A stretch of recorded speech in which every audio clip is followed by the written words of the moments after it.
कुमार दास जिंदाबाद जिंदाबाद जिंदाबाद कुमार दास जिंदाबाद जिंदाबाद जिंदाबाद बीजेपी जिंदाबाद जिंदाबाद जिंदाबाद बीजेपी जिंदाबाद जिंदाबाद जिंदाबाद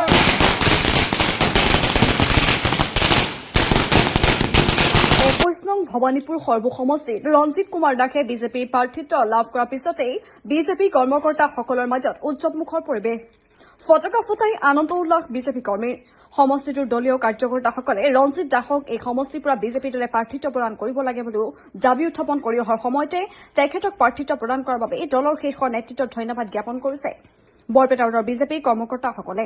এই ক্ষেত্ৰত তেখেতসকলে কয় যে ভবানীপুৰ সৰ্বসমষ্টিৰ পৰা ৰঞ্জিত কুমাৰ দাস ন্যূনতম 50,000 ভোটৰ ব্যৱধানত জয়লাভ কৰিবলৈ সক্ষম হয় আনহাতে বিৰোধী তথা মিত্ৰজোঁটৰ প্ৰাৰ্থী মনোৰঞ্জন তালুকদাৰৰ ক্ষেত্ৰত তেখেতসকলে কয় যে মনোৰঞ্জন তালুকদাৰ এইবাৰ প্ৰাক্তন হ'ব কিয়নো মনোৰঞ্জন তালুকদাৰ ৰাইজৰ লগত নাই কোনো সুসম্পৰ্ক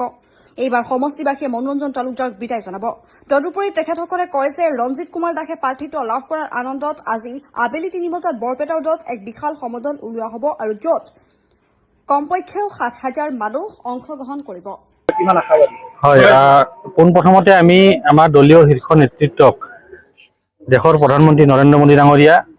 আমাৰ ৰাষ্ট্ৰীয় সভাপতি নীতিন নবীন ডাঙৰীয়া অসমৰ মাননীয় মুখ্যমন্ত্ৰী ডক্টৰ হিমন্ত বিশ্ব শৰ্মা ডাঙৰীয়া ৰাজ্যিক সভাপতি দিলীপ শইকীয়া ডাঙৰীয়া প্ৰমুখ্যে সকলো ঊৰ্ধ্বতম কৰ্তৃপক্ষক আমি আন্তৰিক ধন্যবাদ জ্ঞাপন কৰিছোঁ ভাৰতীয় জনতা পাৰ্টি বৰপেটাৰ নগৰ মণ্ডল তৰফৰ পৰা এই 21 নং ভবানীপুৰ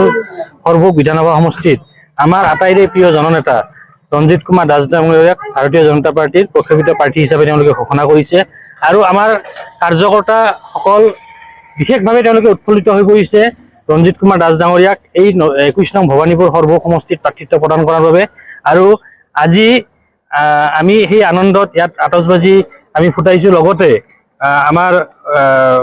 মন্ত্ৰী মহোদয় কিছু সময় পিছতে আমাৰ বৰপেটা ৰোডত আহিব তেওঁ 21 নং ভবানীপুৰ সৰ্বক বিধানসভা সমষ্টিৰ বিভিন্ন উপাসনাস্থলীত তেখেতে আশীৰ্বাদ গ্ৰহণ কৰিব তাৰ লগে লগে আজি বিয়লি 3 বজাত আমি সেই আনন্দত আমি ভাৰতীয় জনতা পাৰ্টি বৰপেটাত নগৰ মণ্ডলৰ উদ্যোগত প্ৰায় 7 শতাধিক আমি কাৰ্যকৰ্তা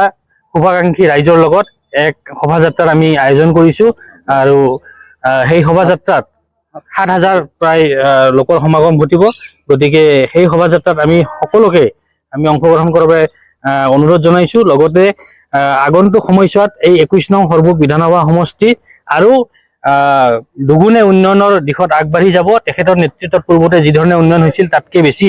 আৰু আমি আশা ৰাখিছোঁ যে ৰঞ্জিত কুমাৰ দাস ডাঙৰীয়াই এই সৰ্বক ভবানীপুৰ বিধানসভা সমষ্টিৰ ৰাইজৰ যি আকাংক্ষা সেইখিনি সম্পূৰ্ণৰূপে তেখেতে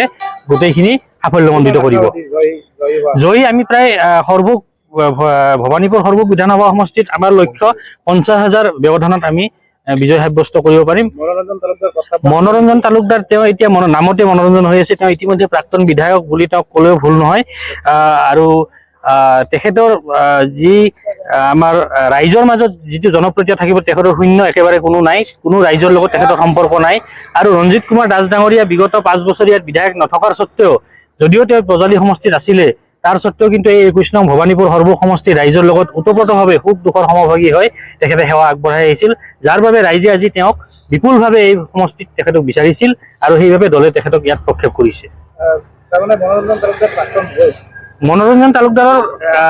এই নিৰ্বাচনৰ সময়ত কোনো নামেই নাথাকিব বুলি আপোনালোকে ধৰি ল'ব পাৰে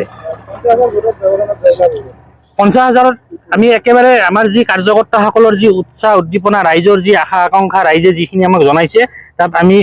সম্পূৰ্ণভাৱে জ্ঞাত যে আমি 50,000 ব্যৱধানত মানে 21 নং ভবানীপুৰ সৰ্বক সমষ্টিত ভাৰতীয় জনতা পাৰ্টি ৰঞ্জিত কুমাৰ দাস ডাঙৰীয়া বিজয় সাব্যস্ত কৰিব পাৰিম।